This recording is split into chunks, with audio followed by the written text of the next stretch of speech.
यूजन के इस विशेष कार्यक्रम में आप सभी का स्वागत है। मैं हूं आपका होस्ट एनवी शर्मा। वर्ष 2020 पूरी दुनिया के लिए बहुत ख़राब वर्ष रहा, क्योंकि एक महामारी के कारण सब लोग ग्रसित हुए थे, परेशान हुए थे।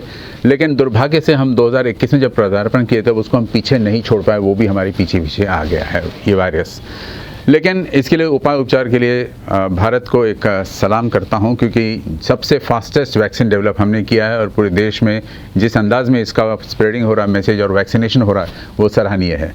इस बारे में अधिक जानकारी देने के लिए आज हमारे स्टूडियो में मौजूद है डिस्ट्रिक्ट कलेक्टर श्री रविंद्र ठाकरे साहब और district agriculture superintendent Shri Milind Chende भी आज हमारे साथ है। आप दोनों का बहुत बहुत स्वागत है सर। धन्यवाद सर। सबसे पहले जानना चाहता हूं कि वैक्सीन को लेकर कई सारे कंट्रोवर्सीज उठ रहे हैं कि इसके कारण इफेक्ट हुआ, साइड इफेक्ट्स हुआ, तो सबसे पहले इसके बारे में जानना चाहता हूं, फिर हम कोवैक्सीन और कोविशील्ड के बारे में बात करेंगे। यहाँ पे जो अभी कुछ थोड़ी फार जो इसके बारे में लोगों के मन में एक भ्रम पैदा हुआ था, पर अगर हम लोग अपने यहाँ पे नागपुर ज़िले की अगर बात करते हैं जी, तो जो हेल्थ केयर वर्कर्स को गवर्नमेंट ऑफ इंडिया ने सबसे पहली बार उनको वैक्सीन दिलवाने की जो फेज़ 1 में दिलवाने की बात की थी, तो उसके हिसाब से हमारे यहाँ पे लगभग 33,000 के करीब गवर्नमेंट और प्राइवेट के डॉक्टर्स और नर्सिंग स्टाफ जो है, जो हेल्थ केयर वर्कर करके हम लोग जिनको जानते हैं, तो उनके बारे में पूरी कार्रवाई करनी थी फेज़ 1 में। और हमारे यहाँ पे ज़िले के अंदर में शहर के अंदर में 5 और ग्रामीण इलाके में 7, इस तरीके से 12 सेंटर दिए गए हैं। और हर दिन जो है हफ्ते में हर 4 दिनों में वहाँ पे 100 लोगों का शेड्यूल जो है वो तैयार किया जाता है, जिसमें इन लोगों के नाम जो है लगभग 33,000 नाम जो है वो ऑलरेडी वो पोर्टल के ऊपर में हमने उसको अपलोड कर रखे हैं। उसमें से ही हर जगह पे 100 के करीब लोगों को हम लोग रोज़ बुलवाते हैं जी।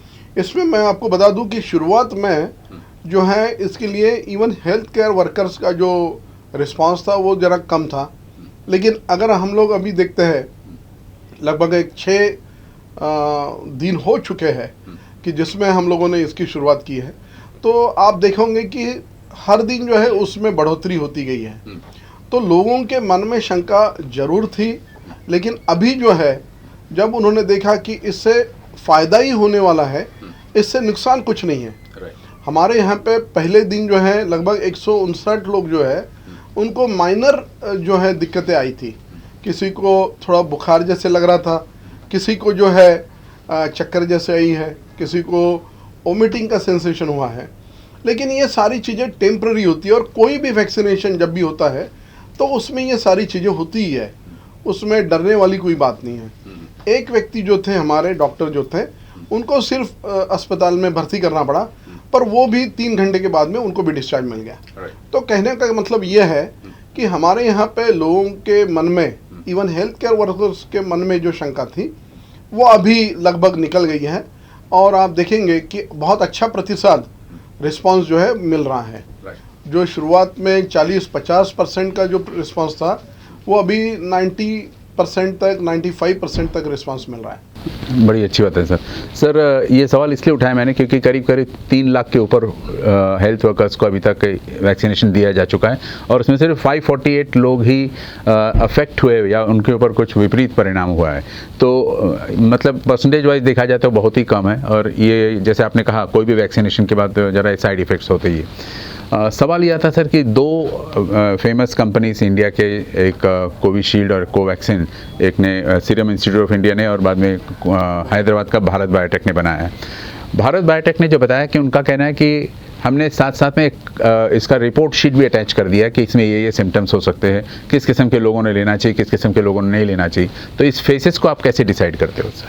नहीं, इसमें जो है कोवैक्सीन की जो दे रहे हैं, तो वो सिर्फ अपने यहाँ पे गवर्नमेंट मेडिकल कॉलेज जो है वहीं पे दिया जा रहा है।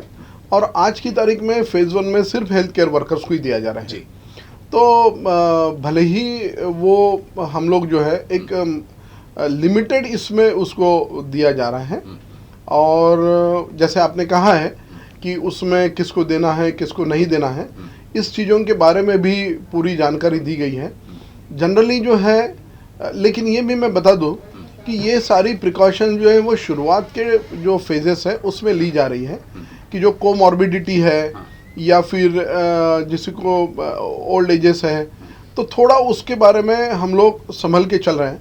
पर टेक्निकली स्पीकिंग ये दोनों जो वैक्सीन्स है, इसको आईसीएमआर ने उसको अप्रूवल दिया है। तो once it is approved by the ICMR, फिर उसमें और कोई माने जो साइंटिफिक जो है रीजनिंग जो है, बहुत ही साइंटिफिक बेसिस पे ये सारी चीज़ें की जा रही है, तो उसमें कोई दिक्कत नहीं आएगी। थोड़े समय में ही हम लोग जो है यहाँ पे देखेंगे। जैसे अभी ये जो पहला जो फेज है, इसमें हेल्थ केयर वर्कर्स है, ये लगभग हमारा महीने भर चलेगा। उसमें दूसरा जो है 28 दिनों के बाद में जो है इनको दूसरा बूस्टर डोज देना है, और उसके 12-14 दिन के बाद में जो है उनमें एंटीबॉडी निर्माण होगी।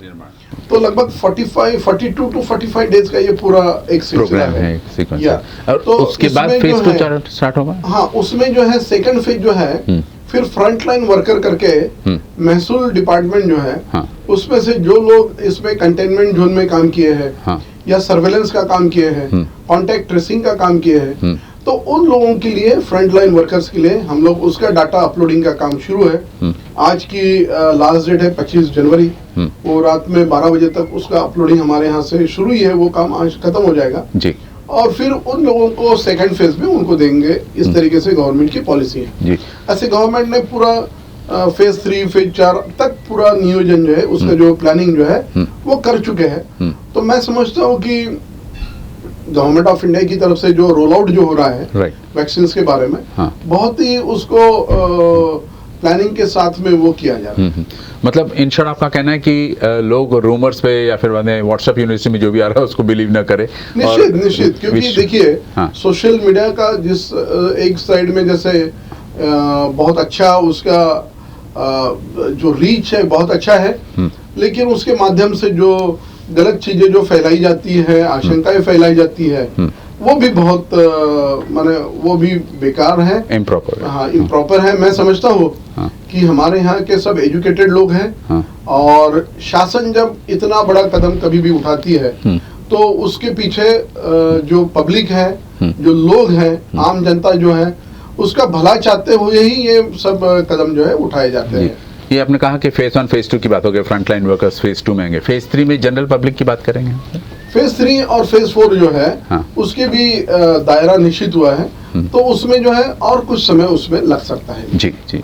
कुछ सवाल आए सर जनता से, कॉमन पब्लिक से, कि मैं कोविड से रिकवर हो गया हूँ, इसके बाद भी मुझे वैक्सीनेशन की ज़रूरत है क्या? हाँ, निश्चित है, क्योंकि कोविड में हर एक आदमी, अगर आप देखते हैं जो उससे प्रभावित हुए थे, तो उनको जो एंटीबॉडीज उनके शरीर में निर्माण होती है, तो उसका अपना एक समय होता है।